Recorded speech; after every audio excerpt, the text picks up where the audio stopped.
Let's talk about how to add audio transitions and audio effects to your project. But first, just to make things a little bit easier to see, I'm going to come up in my timeline and right click onto this highlighted area, this in-out area, and select clear in and out. That's just going to remove that highlight and make it a little bit easier to see. Now let's come into the project panel and let's pick another clip to drop onto our timeline. The one I want to drop is this entrance.mp4. Now it is a little bit of a longer clip, so let's double click it to open it up in the source monitor. Let's come back and find a point where we want to start. It's got a whole bunch of random camera shake at the beginning. So I really want this clip to start just as I'm walking in through the door into the Jackalope Hotel. Let's mark the in point. Let's come forward until I'm just about to turn that corner. And let's press O to mark the out point. Again, keyboard shortcuts are your friend. Let's click and drag from the source monitor onto our timeline. And let's place this clip at the very end.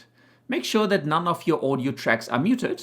And let's just play back that transition between this dramatic moon and our entrance.mp4.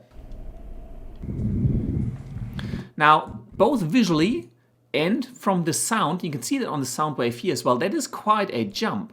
Now we can smooth over the video transition by coming into the effects panel, and under the video transition, under dissolve, we can grab the cross dissolve and drop that onto that transition. Double click the transition and I'm going to make that 24 frames long or 1 second. Let's rewind a little bit, play this back. Now visually that works, but the sound still jumps. Fortunately, Premiere Pro, just like it has video transitions, it also has audio transitions. Let's pop this open.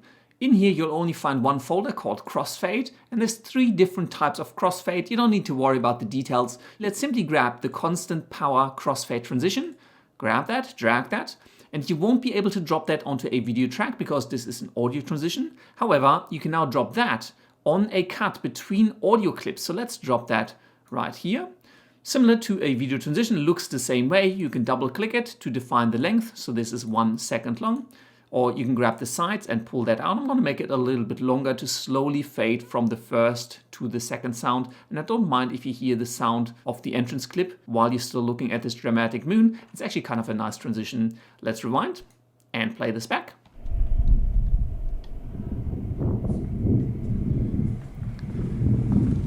And that works so much better. You can click onto the audio transition. And again, in the Effect Controls panel, you might find some additional options for that audio transition. Just like with the video ones, they'll just have different options that you can play with. Press Delete to delete it once you have it selected. But let's undo that because I actually do want it. So Control or Command and Z to restore that. Let's zoom out a little bit. And now let's close the audio transitions and let's have a look at some of the audio effects. Works exactly the same way as the video effects, except these ones are all for your audio clips, and there's a lot of really useful ones in here. Now, if I play back this clip, there's quite a lot of rumbling from the wind on the microphone. Fortunately, under the audio effects, you'll find a category for noise reduction and restoration, and there's a whole bunch of effects in here to repair bad audio. Now, it won't perfectly fix things, but let's take this D-hammer, drag and drop it onto our audio clip. Again, if I zoom in a little bit, you can see that little FX icon being highlighted in purple right there to tell you, hey, there's now an audio effect on this audio clip. And with that clip selected in the effect controls, if I come down a little bit, under the audio category, I now find my D-hammer effect. Now, most of these audio effects actually do have quite a few parameters, and if I click Edit, they do pop up pretty technical interfaces for how some of these audio effects work, because most audio effects by nature are actually quite intricate and quite technical.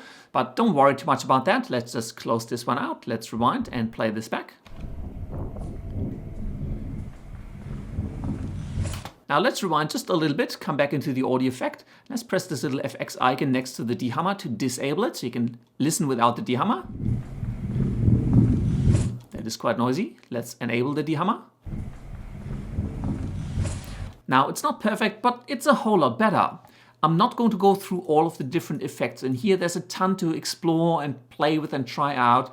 Just for fun though, let's pop open the modulation folder. Let's grab the flanger audio effect and drop that onto our clip as well. So now in the effect controls panel under audio, we have our D-hammer and we also have this flanger right here. In this flanger, let's just press Edit and bring up a slightly scary interface. Ignore most of the parameters, just come to the very bottom where you can mix the dry signal, the original sound, with the wet signal, the modified sound. I'm going to bring this up to maybe 80 to 90% because I just want to show you what this effect does. Let's close that out, rewind, and play this back.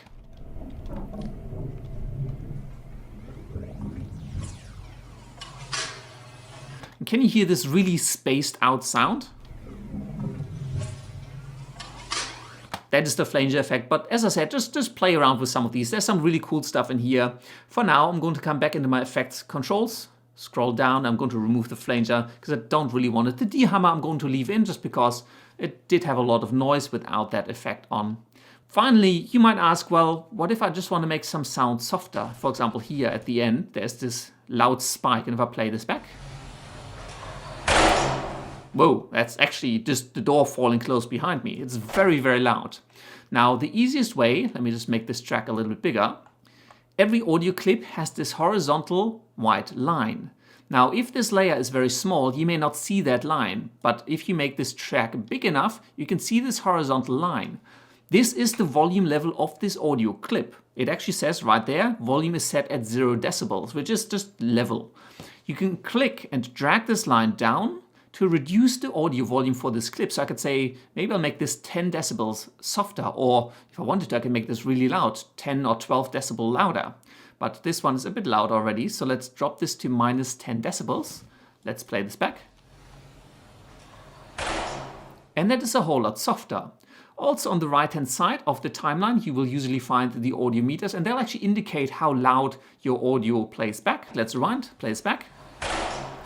And you want to avoid this hitting the very top. So if I make this clip really, really loud, let's just increase this to 15 decibels extra, and then I'll play this back.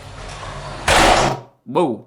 See how it hit the red here? Your audio, if you exported this into a video file, your audio would be clipping. It would get distorted because it's too loud.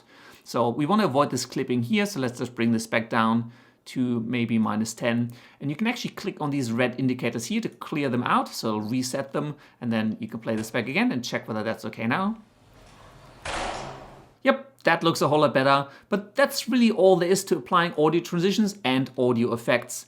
Now, you may have noticed that besides audio tracks, the video tracks also have this white line here at the top. This controls the opacity or the transparency of that layer, and it becomes really useful when you start to layer videos. And we're going to talk about layering videos as well as layering audio tracks in the next lesson.